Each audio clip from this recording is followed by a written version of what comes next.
marufuku kuchezea amani ya nchi hii kwa kisingizio cha siasa, kwa sababu ugali umekuwa ghali.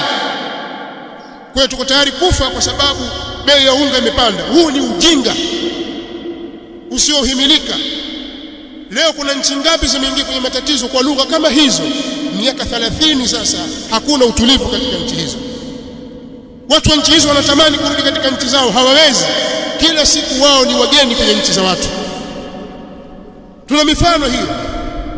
Libya, kwa sababu ya kutumika mamluki, walikuwa wana kila kitu katika maisha ya kilimwengu. Huduma za kijamii ziko sawa, eti kwa madai kwamba hatuna uhuru, hakuna demokrasi, hakuna hivi, kwa hiyo lazima Gaddafi aondoke. Nchi za magharibi ziliwasaidia, wakapigana na serikali, wakamtoa Gaddafi madarakani, wakamuua. Hebu niambieni, wamepata walichokitaka au leo wanajuta? Wallahi wanajuta kwa walioyafanya. Lakini nchi za magharibi ziliwachochea katika hilo, eti wanatafuta demokrasi, hawana uhuru wa kujieleza, hawana uhuru wa kufanya kadha. Leo wanajuta, wanauana, vikundi ndivyo vimetawala, vimeshika dola, hakuna amani.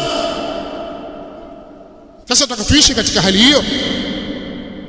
Tuna nchi jirani zetu sisi wanaishi katika hali hiyo miaka karibu 30 leo. Kuna watu wamezaliwa wana umri wa miaka 25 hawajui amani ni nini.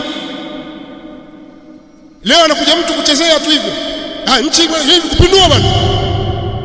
Wewe huogopi damu za watu?